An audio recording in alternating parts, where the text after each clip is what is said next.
On behalf of the PDMA, I would like to welcome you to today's webcast, Managing Innovation from Ideation to a Scalable Business, Lessons from the Real World, sponsored by SmartOrg.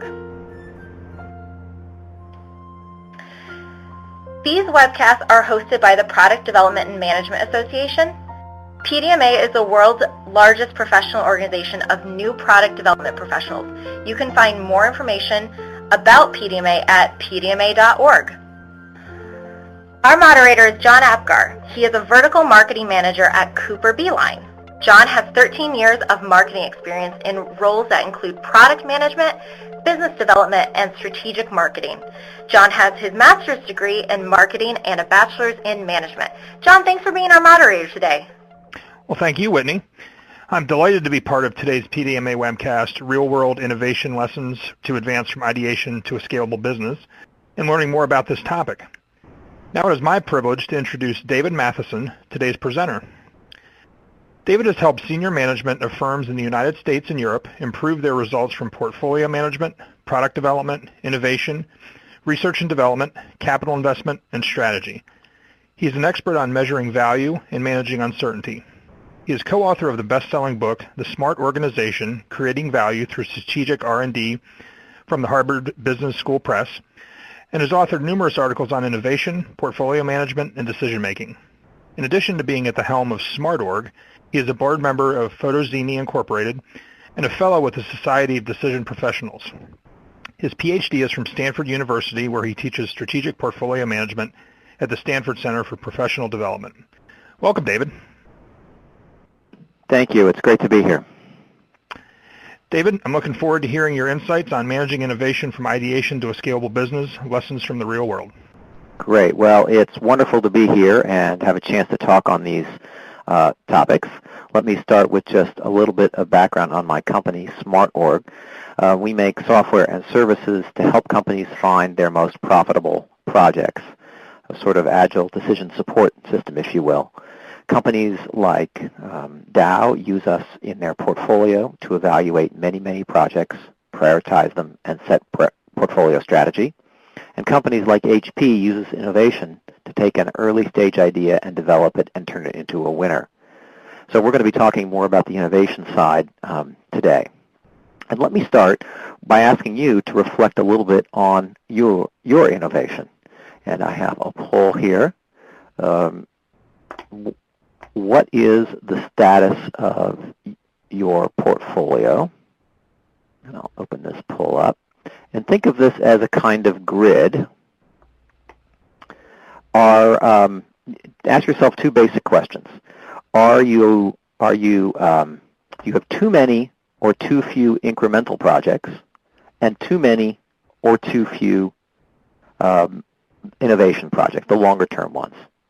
So you have four choices. You're nearsighted, that's too many incremental projects and too few innovation ones. You could be a futurist, which is the opposite, too few incremental and too many innovative ones. You could have a glut, too many projects of either type, or starving, not enough of either type. So I'm going to go ahead and broadcast the results here. And the votes are still coming in, but you can see somewhere around 60% are nearsighted. And that's pretty typical. I've done this poll in many places, and roughly 60% of companies have too few innovative projects. So we all want these projects, but somehow we don't have them in our companies. There's a result from a poll of about 50 companies. Why is this? I think we all try hard. We all want to do this and develop that innovation and drive that growth. But I think the root causes of this problem are fundamentally around our image of innovation. So here's a picture of Napoleon heroically charging into a battle. And this is very much how we think often this has to be done. You get your stage gate process, you make your plans, you mobilize your resources, you have some kind of brilliant plan and a brilliant leader, and the job is to sort of mobilize and follow the person over the hill and make all it happen. So I would, it's based on a couple of assumptions. So I would invite you to think for a moment about whatever it is that makes the backbone of your company today, and rewind the clock and go back in time to when it was in a project in a lab, an idea of somewhere. And I'd like to ask, just consider two questions. The first one, did it go according to plan? And the answer is probably not. They almost never go according to plan. The second question is, did it meet reasonable expectations? And the answer again is probably no. It far exceeded reasonable expectations. And see, this image of innovation of Napoleon is based on two basic assumptions. One is that you can be reasonable, and two is that planning works. And that's just not the right metaphor or image for driving innovation. Here's more of the reality of innovation. This is a painting called Peasants Fighting. They're in a basement somewhere. It's dirty. It's messy. This looks like a six-way fight going on, or five-way fight anyway, and they're using whatever's at hand to make progress. And I think the reality of innovation is much more in line with this. It's messy and difficult, and fundamentally, it's all about learning, not about planning. Now, to put this a little sharper focus on this, I ran a workshop a little while ago on assessing the state of innovation. And I had a group of about 40 executives or so, and I basically had them sit down and just say, what have you tried in innovation in the last 10 years or so? And then they wrote down their lists. This is just reality. What did you try? I'm not trying to get any theory. I'm not trying to get any spin or anything, just what was tried. And then I had them classified what they tried in terms of two things. What worked really, really well, and essentially should become or remain in the innovation canon. And the idea here is that our generation is going to write a book for the next generation on innovation. And there'll be some things which is old wine in new bottles, ideas that we affirm and think are great, but were basically passed to us by our forebears. And then there are things that are new wine, new bottles, and both of those should become or remain in the innovation canon. There's also a number of things that was significantly oversold or underdelivered, and basically our generation ran an experiment, and it doesn't really work that well, and so that should fade from memory. So they classified what they actually tried in terms of what worked and what didn't work. And the results were a little surprising. Out of this came 5 must-dos of innovation management and a couple don't-dos of innovation management. But let me start with the must-dos. One is use an iterative learning-based process. There are many ways of thinking about this. This is called Agile sometimes. It's called spiral development. The fundamental idea is that innovation is about learning, and you want to accelerate that as much as you can. You use a process that supports that. 2, make uncertainty and ambiguity your allies. People try to, quote, reduce risk, and the innovator needs to pursue uncertainty and ambiguity. The best ideas can be taken lots of great directions and are very uncertain, and that's a strength. And so you have to learn to work within that, not try to drive the uncertainty out. 3, allow innovation to challenge your strategy. It was really astonishing. People had said they tried aligning their innovation with strategy, and that was pretty much a uniform failure strategy. And it's not that your innovation can be irrelevant to your company. That won't work either. But if you start with your strategy, you'll never do an innovation that helps your company grow and develop. So you need to be at the border of strategy. 4, experience your customers. This is said in many ways. Some people call this voice of the customer, although voice of the customer is so broad. Some people also say voice of the customer doesn't work. The key issue is that you really have a deep, intimate understanding of your customers. If you can walk in their shoes or live their lives and understand it, that will give you much more insight into innovation. And lastly, find and support committed innovators. This is an idea I think is so central. I'm going to come back to this a couple times. But these are the basic steps. If you want to hear more about this, you can see a webinar there. I've got a reference or look at a write-up that was written up in Visions magazine.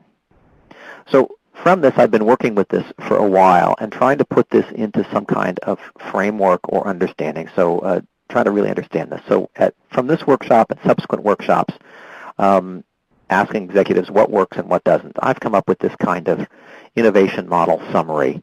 I call this the BIRD process. So this sort of stands in contrast to maybe a stage gate process. And it's looking at sort of a different unit of analysis. That is, how do you launch a new thing, a new bird that you want to have soar and fly? You could think of it as a business as opposed to a product, although in some cases an innovation, of course, might be a product. But if you think about the business, you might understand this a little better. So the basic stages are an ideate phase, which is about finding the bird that's going to build the nest. That's the committed innovator with an actionable insight.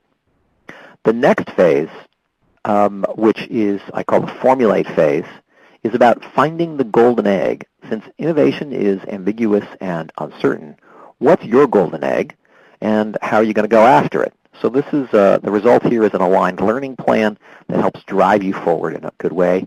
And the thing about formulation is that most of the time is actually spent reformulating. So those two kind of go together. Then there's an incubate phase where you work towards proving out the opportunity. Typically that phase expands and then focuses, so it both expands and contracts. And along the way you're going to break a lot of eggs, but eventually one of your golden eggs will hatch and you'll have a proven opportunity or a fledgling in this model. Now a lot of people end up kicking their fledglings out of the nest and they collapse. So innovation is typically not done just because you've proven the opportunity. What we want is a bird that can soar. So you need an acceleration phase to transition it from a fledgling to a soaring bird. And I'm going to walk through each of these in step here. Let me start with ideation, finding the committed innovator with unique insight. This is about finding the bird that's going to build the nest.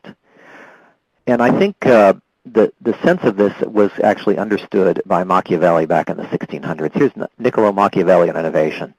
It ought to be remembered that there is nothing more difficult to take in hand, more perilous to conduct, or more uncertain in its success than to take the lead in the introduction of a new order of things. Because the innovator has for enemies all those who have done well under the old conditions, and lukewarm defenders in those who may do well under the new. You can't assign somebody an idea and tell them to go innovate. This is about finding the people who are going to go the distance, the people who are willing to bend the rules, the people who are willing to make stuff happen, the people who really see it and are passionate about, and who are going to light a fire under your organization and the world and change things. And I think the ideation phase, we've done a great disservice to the community by thinking of ideation as focusing on ideas and not on the people. Now, not that ideas are irrelevant, but there's a real common misperception around the role of ideas and idea management. Here is a summary of this by Alberto Savoia, who I first really got this insight from at Google. He says, people think ideas are the input to the process. This is wrong. Ideas are the byproduct of the committed innovator. That is, the right passionate person will generate the ideas and continue to pull stuff forward. It's a common pattern right now to have a lot of idea management systems and to be driving stuff forward through that. And there's a lot of difficulty with this. One of the stunning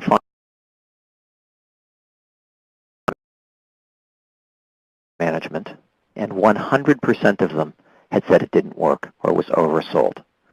And I fell out of my chair when I first heard this, and I think I got to this when I realized this when I heard Alberto, because this also explains in a way when idea management works. So if you do a general idea management and just ask for stuff, you end up with just a bunch of ideas and nobody really drives anything forward. However, if you have a committed innovator who's basically asking for help, that person will pick up the ideas. So get rid of the screening systems, get rid of all that, find the people, and focus the ideas there. Now, lest you think this is just sort of business speak, it turns out this has actually been studied. And there's a wonderful study about the National Institute of Health and Howard Hughes Medical Institution, which I learned from Jonah Lair in his blog, although he didn't do the study. It's just where I learned this from. The key thing is that these two institutions have different ways of rating their projects. And so the National Institute of Health takes proposals and funds them based on ranking them on multiple criteria. Maybe that sounds like your innovation idea management system a little bit. The Howard Hughes Medical Institute funds researchers and encourages them to explore interesting topics. And the thing is that pretty much in every field or every metric, the Howard Hughes Medical Institute generates the most important innovation research. So if you're looking for stuff that really changes things, fund the people. Now, that's not enough. And this is the thing. There are a lot of people who are willing to jump off the cliff and try to build their parachute on the way down. And there are a lot of people with passion. And they're absolutely essential. However, it's not enough. You need somebody who has a real actionable insight. This doesn't have to be a complete business idea, but they've got to be on to something in the market, something about a customer need, some key opportunity created by technology or trend. That is, there has to be some trail or peak that they're pursuing that actually kind of makes sense, even if you can't see your way clearly to the end. So it's the committed innovator with the actionable insight is really what you're looking for in the idea phase. Once you have an actionable insight, you don't really yet have a business plan. But you probably can have an intelligent conversation about who would care about this idea, how we might approach doing it, and whether or not we should do it, kind of the business side of this question. So you've got sort of the market customer questions, you've got the technology design questions, and you have the business questions. You need to be able to have an intelligent conversation about that. And then you're ready to kind of start formulating. Now, the best ideas can go multiple directions. And the question is for you and for your business, what's the golden egg that you're really pursuing? And indeed, what are the alternatives to the golden egg in case that one actually doesn't work out? So maybe you need to get a couple golden eggs, but certainly there's got to be a plan A. And let me start this by saying I want you to think about your innovations. And when you look at your innovation potential, what are you actually doing? So think about some example projects or your portfolio, and let's just look at how much you're trying to get in terms of your innovation potential in your organization. So go ahead and vote. I have a little scale here from $5 million or less in revenue, $10 million or less in revenue, around $50 million, around $100 million, around $500 million, and around $1 billion. So I see a lot of people are voting here, and the results are coming in. Okay, let me broadcast these results. I think most people are in now. So if you look at this, we have approximately, 45% aspiring to get $10 million or less in new revenue. If you're a small company or a startup, this might be fully appropriate, but most people who attend this sort of webinar are from the Fortune 1000 companies. And basically, that's too small. And I've done this poll in many circumstances. We've also looked at, here's a result if you ask this question around co-innovation from a larger sample. And the thing is that the aspirations are generally low. And the thing is, if you're going to try to really change the world, aspirations being low is a big problem. A number one problem with innovation is we can't convince our executives to pursue and support it. Well, of course not, if you're going after 5 or 10 million in revenue. Now, what happens, though, is that people don't start out this way, but they end up this way. And so you can have excited innovators that are sort of forced into the corner. And this is a problem of formulation. Here's an insight from Rich Duncombe of HP on his success factors for innovation.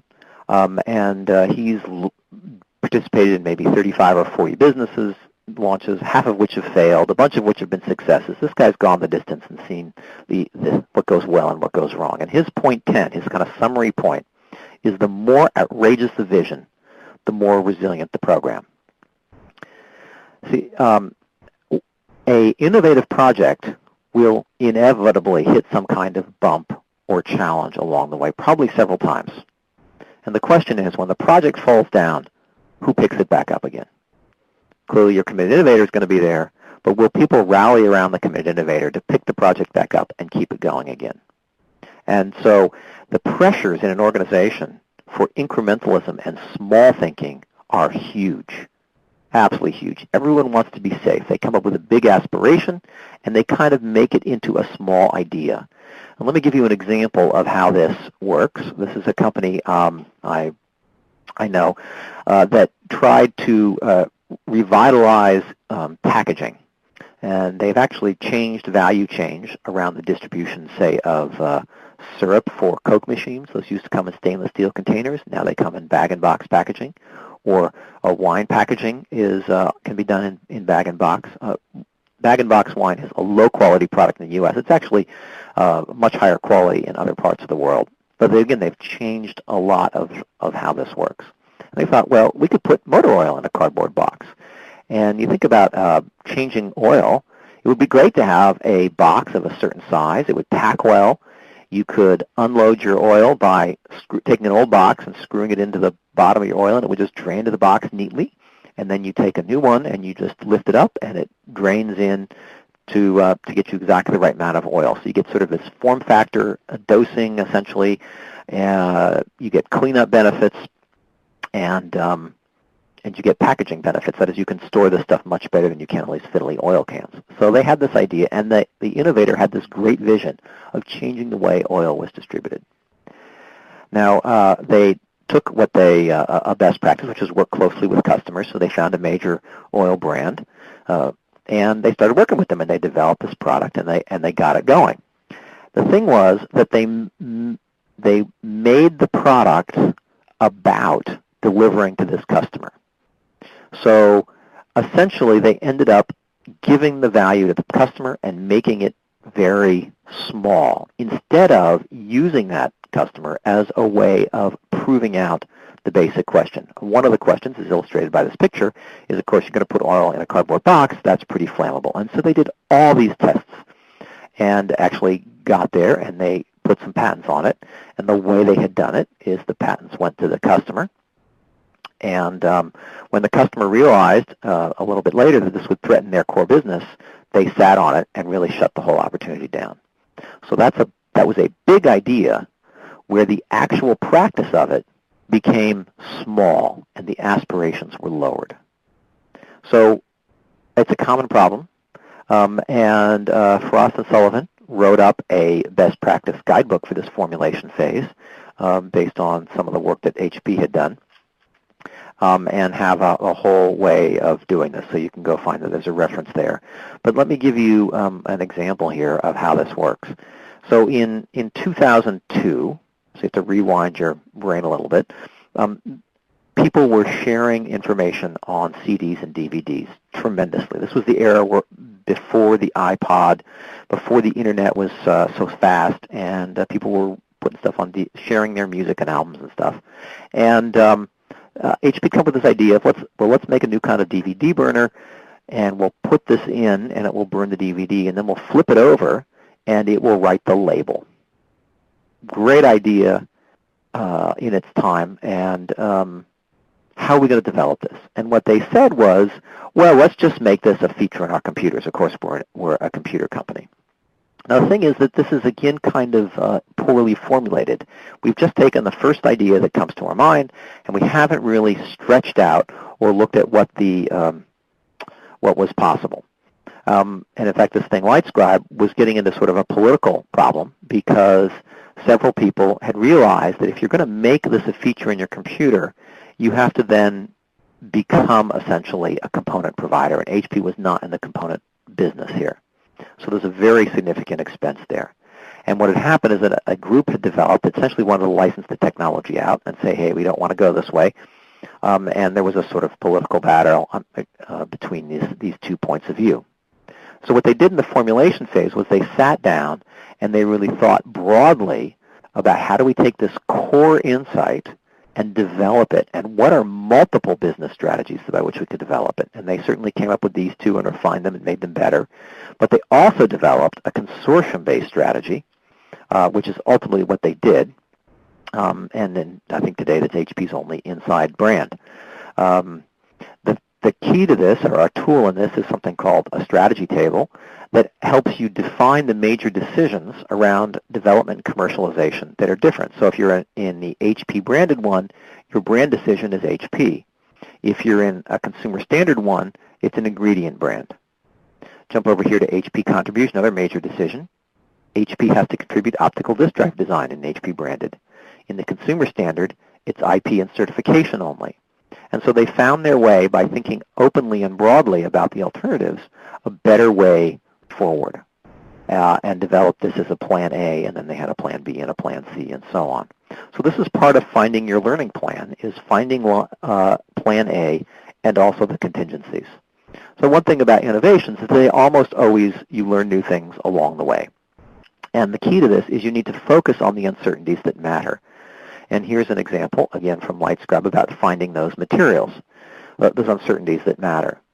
So here are two examples. Future disk usage. So remember, we're in 2002, and this is a report from Gartner and other famous and well-branded information providers showing how DVD and CD use is going to be taking off. And it's just grown like crazy, and you can see the main issue here is how the formats shift over time. So supported by multiple third-party experts, the team's not concerned about this. But the bill of materials cost, the team is eating their guts out over this. Now they have detailed engineering estimates and contracts that show the bill of materials is within 5%. But the team is quite worried that those estimates might be as much as plus or minus 10%, and they are working this issue, and it's consuming maybe 80% of the project. So what they did is they looked at, they did an analysis of how these uncertainties impacted the economic value of the project. And so for bill of materials, you look at this plus or minus 10%. For future disk usage, you start to develop some scenarios about how information sharing might unfold in the future. And in 2002, there's actually quite a bit of visibility to, well, maybe the internet will change things, or maybe these goofy little MP3 players, which are now toys for nerds, will take off. And if you put this together, this is a tool called the tornado diagram that shows you the economic impact of those uncertainties. So at the top is a scale of net present value, the financial figure of merit in this example. And here I've disguised this to protect the guilty, but it goes from a loss to a small business to an okay business to a good business to a great business. And the size of the bar shows you the impact of that uncertainty on the NPV. The top uncertainty has to do with the disk usage. Essentially, if MP3 players take off, then this business is small. And at the time, there was a lot of copyright issues and discussion going on around whether things could be shared on the internet. These are Napster days or disks. And if the copyright resolution basically favored disk distribution, this business was great. The bill of materials uncertainty, while it has an impact, it's quite limited. Now, you can't drop the ball on something like your bill of materials, but it's not what needs to be proven out. And so the team was able to develop contingencies and ways of dealing with this issue that ultimately helped make Lightscribe a success, even though they got the whole world changed around them with the development of the 1-inch drives and the iPod. And this is still a successful business, and not as big as they would like it, of course, but they did a great job because they were able to adapt as things going, precisely because they were focusing on the uncertainties that mattered. So once you have your plan A and your proof points and your contingencies worked out, that's the formulation phase, you need to incubate, and that's to deliver on the proof points. The objective is to get a fledgling, prove this business out, and show that it can work. And the thing about proof points is that it makes the distinction between proof and work.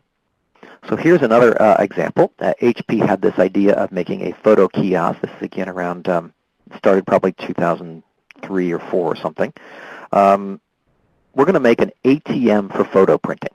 So they had observed that people were printing tremendously at retail outlets to print 4x6 prints. And the idea was they'd have an ATM, and we'd have these in company cafeterias and on street corners and so on. And when you bumped into one, you'd pull out your camera and print stuff out. The technology behind this is amazing. It just fires out these prints while you wait at a really rapid speed. And so you go ask the team, what's the biggest source of risk? And they'll tell you it's the supply chain. It's very difficult to set up and very complex, and it's a huge source of schedule and budget variance. And they're right in a way. And a lot of the project work is going into nailing the supply chain. So the thing is that it's not really proof. That is, HP is actually world-class. So if you made a list of companies on the planet that could do a good job at this, HP would be somewhere near the top. So the supply chain needs a lot of work, but it doesn't need a lot of proof. If you ask the question differently, what do you need to know before you're willing to invest your own money in this? You say, well, there's an assumption here that people are going to change their behavior, and that is by bumping into one of these, we'll actually do, they'll actually start pulling out their camera cards and they'll start carrying it. And to get evidence on this, you need to saturate an area with prototypes. And so this is really outside of the box for them because it involves delivering on a project when without using the design you want, with machines that don't actually make money because they're too fussy because you don't have a supply chain set up and so on. But it gives you that proof you need. Now notice this is quite different than design.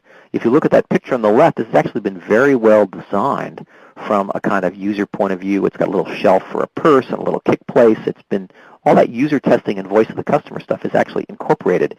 So this is about what needs to be proved in that development. And it gives you a completely different focus of what you're actually trying to accomplish. So success in a way here is delivering some kind of exploitable business asset. That is there something that you could really put real money behind and expect it to really work? And so the way to ask this question is, what would you want to know before mortgaging your own house to pay for launching the product? What about technology, market, partnerships, suppliers, and so on? And when you ask the question this way, what you find is people change their focus pretty dramatically. You find out where the bodies are buried, essentially. So here's an example of a plan. So the way this process works in the Frost-Sullivan case is you find these factors. So here you have them around performance, reliability, channel partner trials, ease of use, business model, and channel partner community, and you quantify them with probabilities. A high number means easy, and a small number means difficult. And their original plan is the common kind of plan.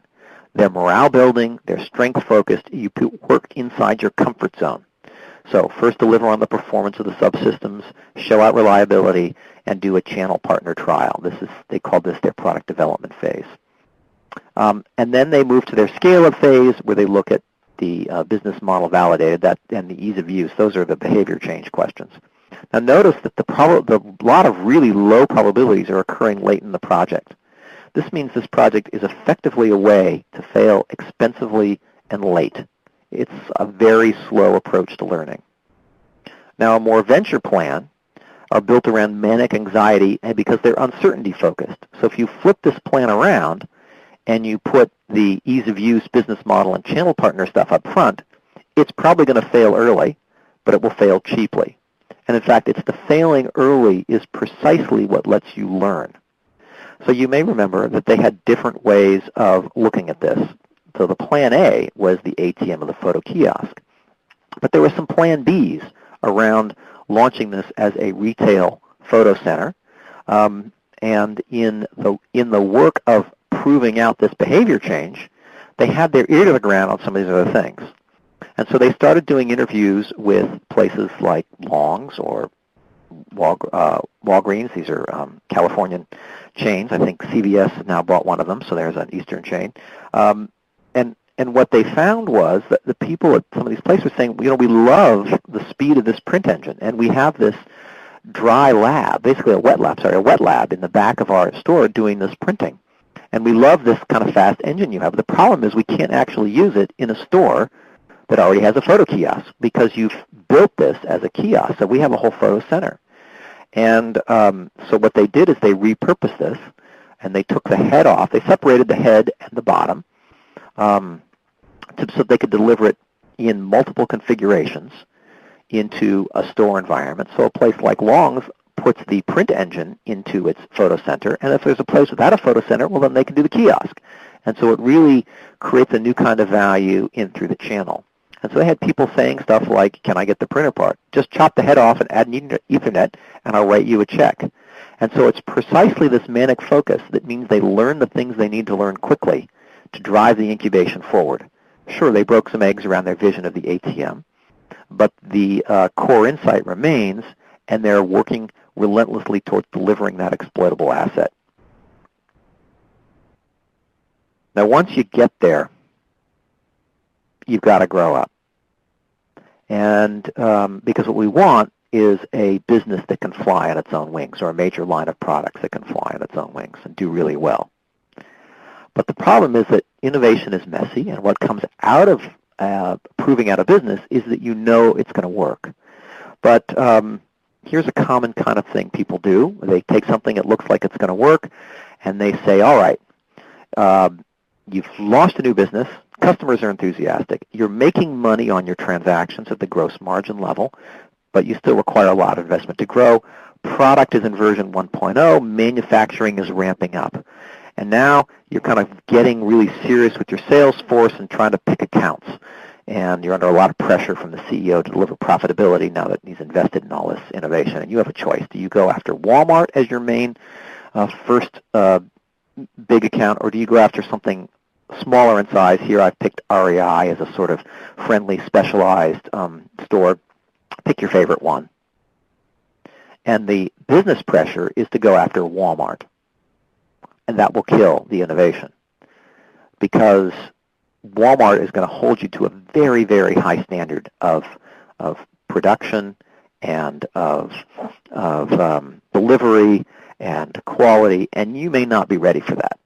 Whereas another store will work with you to help develop this further, iron out the kinks, and so on.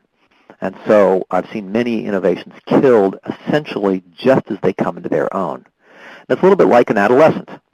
Now, I have a 16-year-old daughter who's a bit challenging, but and she needs adult challenges, but in a kind of safe environment. And adolescent businesses need this too. That is, if you take a adolescent business, or a fledgling, if you will, and you put it into crushing profit and loss pressure, deliver on your promise every quarter, you're going to kill it. Now, the thing is that the P&L pressure or discipline is actually very, very healthy, but it's turning up the heat too much. Adolescents require flexibility to adjust.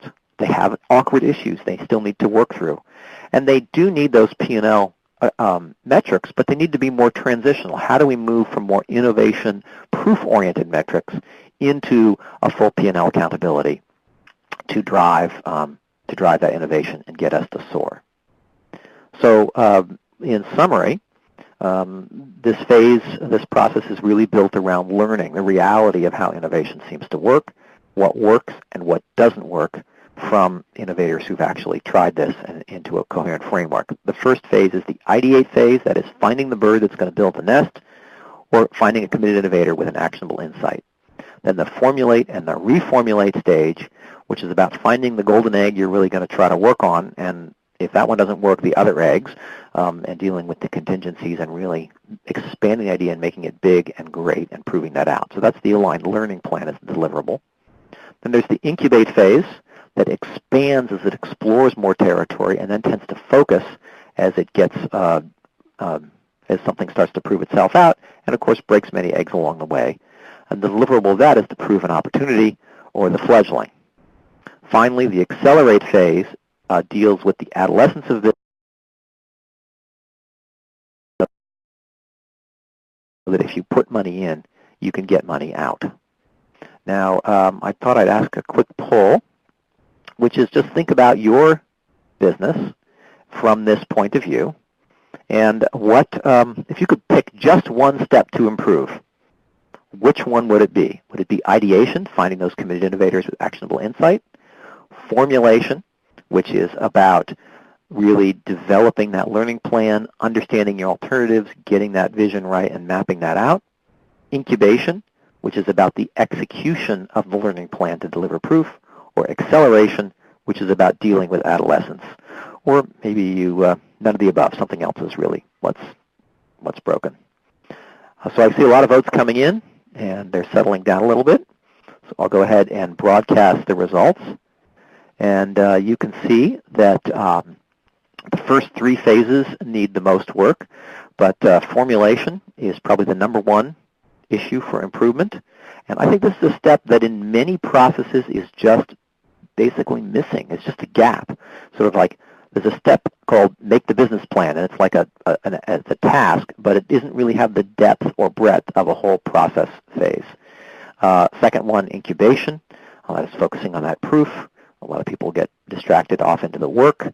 And then ideation. There's been a lot of work on ideation. I think people have found that the idea management is insufficient. But finding the committed innovator, I can see there's a lot of work there. Acceleration, some people need that. So that's less. So with that, I think let me turn it back to John to see if there are any questions. Okay, Angela has a question. She wants to know, can you speak on what you mean by actionable insight? So actionable insight is one of the things you sort of know it when you see it, I guess. I had a slide there that talked about they can come from many places. So it could be a technology insight, or it could be a customer need insight. You get the feeling you're on to something. Could be a trend or something like that. So in the case of the ATM of photo printing, the underlying insight was that in spite of a lot of printing at home available and a lot of opportunities to not print, people were still printing tremendously in retail environments. And there was a technical breakthrough that meant you could actually print them fast enough with an inkjet printer to meet that need. And somebody said, aha, there's an opening here. And they started to get clear about who would want it. That's the marketing customer question. They started to get clear about the technology question. We could really possibly pull this off. And then the business question, which is essentially addressed in the formulation phase there, but it started as the vision of an ATM for photo printing, which interestingly got changed before it was done. But that actionable insight was there. Okay. Ann would like to know, if you have a big idea that threatens the livelihood of a current customer that is one important point on your customer value chain, how do you suggest handling that? Well, that's very difficult. You got to ask yourself what the value added of that customer is from a perspective of innovation. If this is really your current biggest customer, you may be stuck and maybe unable to do this. But in many cases, you get people that are in your value chain that are making money from the old way of doing it. This is sort of Machiavelli's point, and that and really don't have a position in the new world. So I'm trying to think of some examples of this. So sticking with digital imagery, Kodak was very much part of the invention of digital photography. And yet, because that threatened the underlying use of film, they couldn't go there with enough energy. They basically did too little too late. They had one of the world's top brands for imagery, and they did try to do digital photography, but it was just too threatening for them. And so you've got to basically spin it out or separate it somehow, or just go after it. Just take your losses, because the world's going to change usually, and the question is, which side of the change are you on?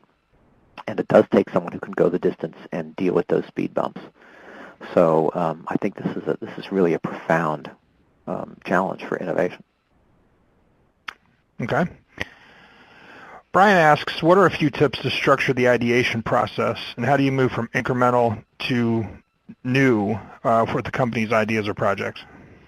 Well, so I think from incremental, I think the thing is, when you start to look at an ideation process from the point of view of the committed innovator, you think about this differently. So remember, ideas are the output of the committed innovator. So a way to find these people is you can hold learning fairs, for example. So what you do is you invite people to provide stuff that they think might be of business interest to their colleagues, and write some abstracts. And you collect these abstracts, and you have people then vote on which ones they want to hear about. So you put this back out to your population, and you say, which ones would you like to hear more about? Get people to vote. You pick the top few, and you take everybody who submitted an idea to some kind of conference. This should be a special, exciting event. And then but it's a citizen model. That is, you're not submitting an idea because you're submitting an idea. You're submitting an idea because you want to talk about it, you want to do something with it, and your peers have kind of voted on it already on the basis of interest. Now, at this conference, you have a series of very short presentations, like 10 minutes, and then a long break. So maybe 3 or 4 10-minute presentations and then a break. It's all about the networking.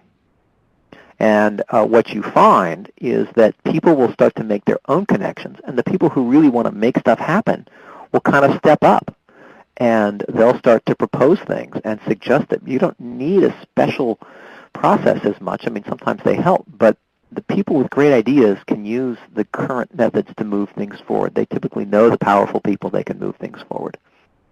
Another way to do this is to offer a course on innovation. And so you decide that you're going to give people some internal training. And the thing is that you have to come with a project you want to work and a team that supports you. So I may be a technical guy. Let me try the Lightscribe. I'm going to make a fictional story about Lightscribe, right? So the person who has this insight about the DVD burner is actually a chemist.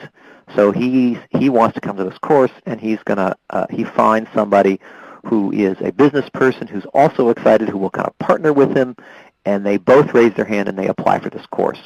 And now as things run through the course, you're basically getting these entrepreneurs to think through their project, shake it down a little bit, and anybody who comes out of that course excited and ready to go, that's probably a pretty committed innovator, and the course itself will have generated the actionable insight.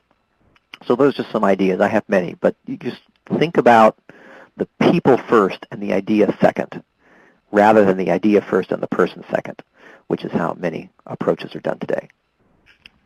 Okay. Brian also has another question related to that. He wants to know if there's any metrics that might be helpful in tracking the progress of these processes. Well, so I think the typical metrics, if you think of the process itself, you're looking for metrics around flow and failure rates and size of opportunities being created and things like that. If you're looking at the individual projects, the metrics are around the proof points and the efficiency of delivering on those proof points. That's really where the action is. That is, are people wandering off into the weeds and into their comfort zone, or are they really scaling up and deliver? Rich Duncombe has an interesting comment in that list of 10 things I showed. One of them is make sure every decision drives expected net present value up. And so his idea is that you've got a kind of model or a distribution of how your NPV might work out. And then as you take your decisions, you always want that number to move upwards. So risk reduction counts. Coming up with better ideas, that counts.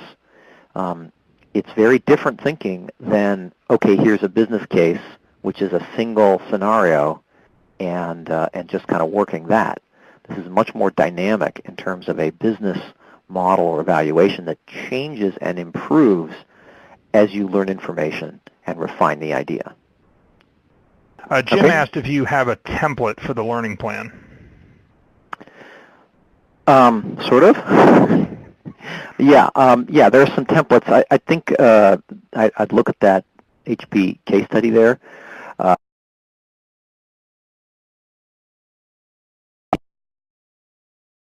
You think it's a template exercise, you sort of missed the point. It's really about the thinking through of your alternatives and the mapping out of your uncertainties to understand and deliver those proof points. So the key, I showed a few of them in my presentation. The strategy table is a wonderful tool. the tornado diagram, I showed you this on Lightscribe that shows you the impact of ranges of uncertainty, is a great tool. And then the learning plan, I showed you one there where it has the phases and the proof points and the probabilities, is another great way of getting into that.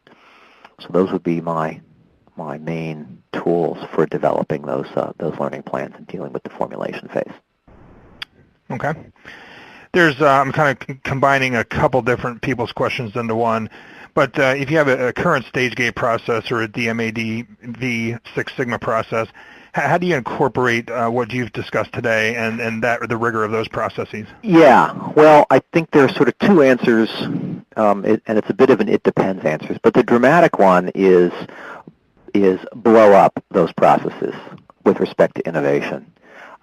So there's a huge gap between the literature of these processes and the actuality of them. And in many, many cases, the processes have been essentially co-opted by project managers to become deployment processes. That is, they're a great way to make sure you do everything right to deliver something with excellence.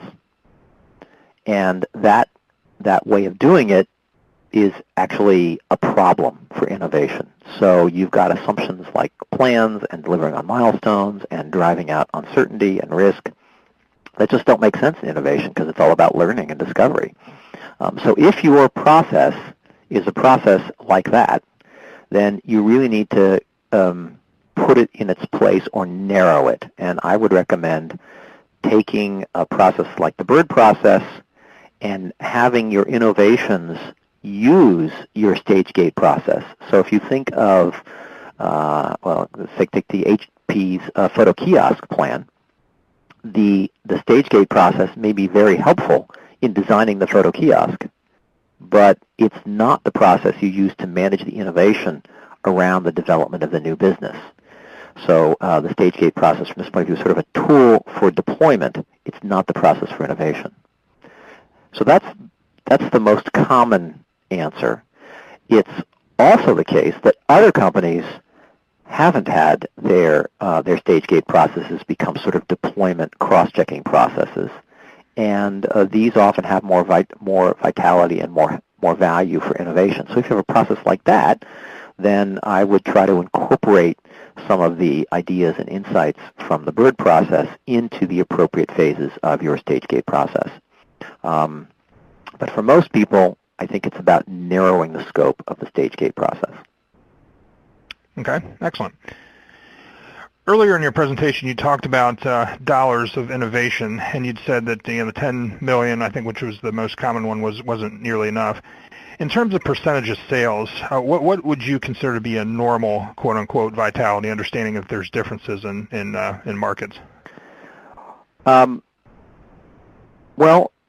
I think if you're going to go to all this trouble, think big. So I would be thinking about aiming for things that are $100 million plus opportunities. I don't know that the percentage matter. I think that most companies on this call are probably $1 billion plus companies. So it's got to, you need to aim for something that's big enough to kind of be of interest.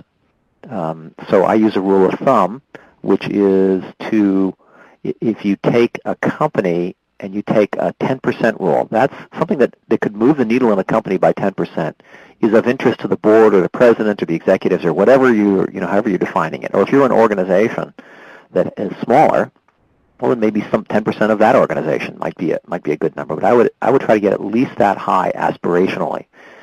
Now, just because you're aiming there, there's another dysfunction. So many gigantic companies say, well, we're only looking for $1 billion opportunities. Well, those are not lying around ready to be harvested.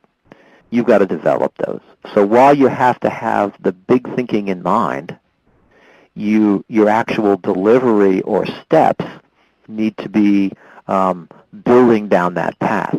So you might actually be working on a business that maybe could develop the $50, $100 million kind of potential in a few years and provide a platform to go further. But if you aim straight for a really big number, that's no good either. So you have to be agile in that respect. You have to think big and then take the steps incrementally that move you towards greatness, all without getting stuck in incremental thinking, right? So it's a pretty significant challenge. Indeed. I like this question. Paul wants to know, how and when do you kill ideas or projects? Early and often. But I think kill is an over-dramatic word in this case, and is the fail-fast principle, right, which also is correct. It also connotes some negativity.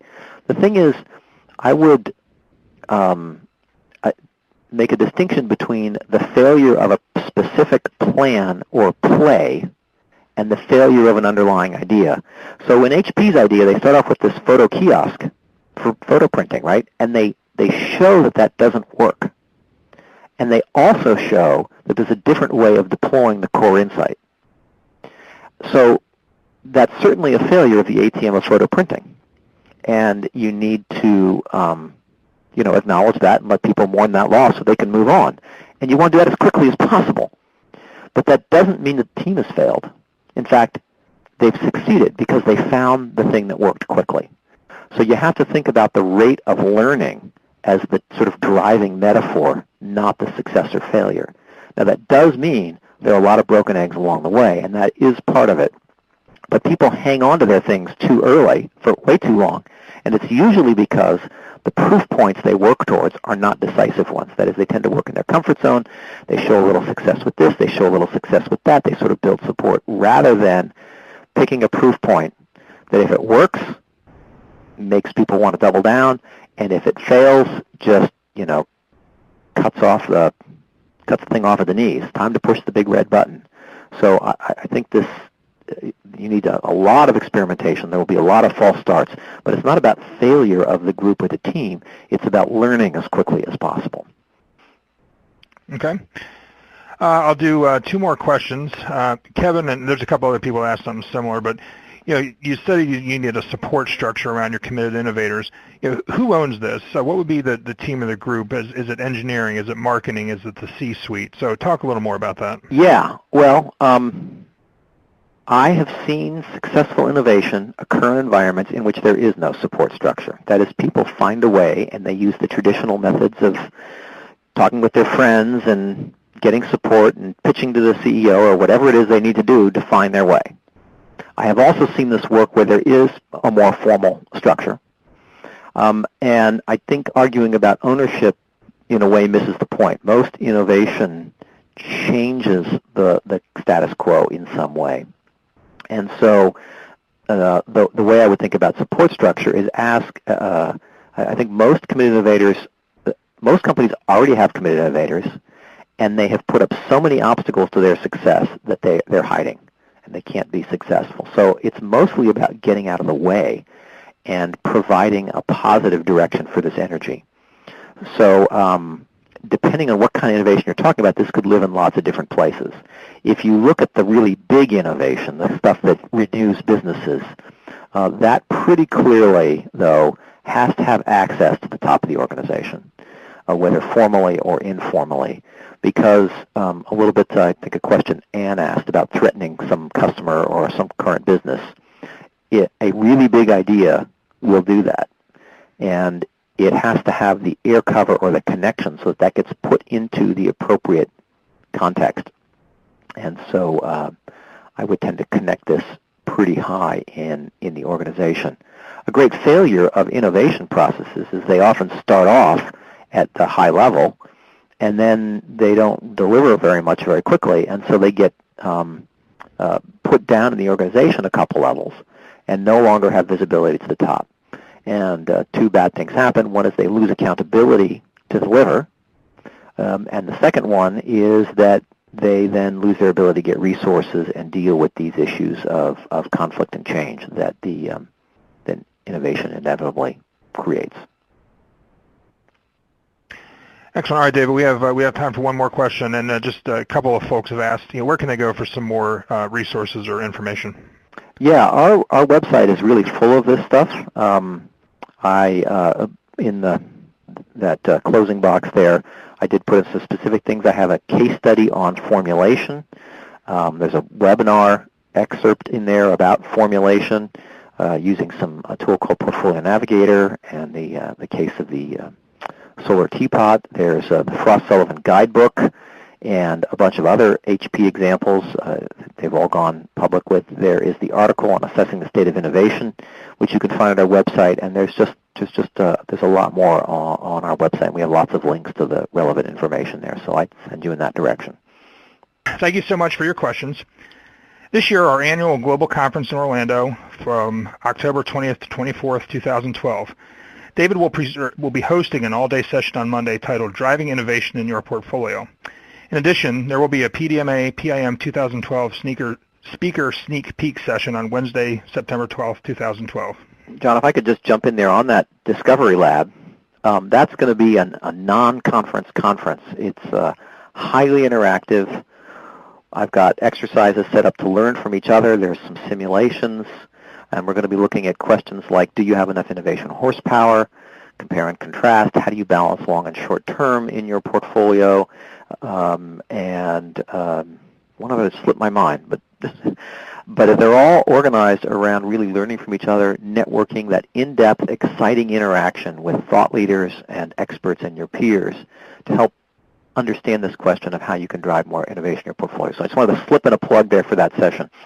Well, I was at the end of my session anyway, so again, I take the opportunity to thank you, David, for your presentation today, and just ask if you can share any closing thoughts with our attendees.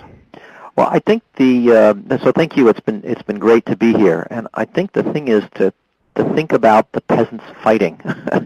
Get out of the metaphor of planning and reasonableness and into the metaphor of learning, and ask yourself, how do I drive learning?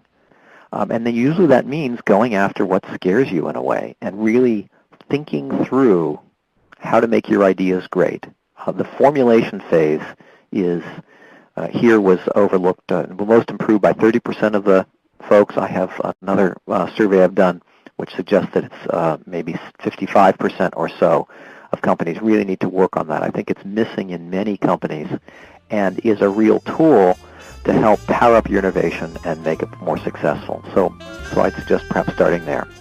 Thanks again. It's been a real pleasure being able to share this information, and I look forward to hopefully seeing you all in Orlando. Well, thank you, David.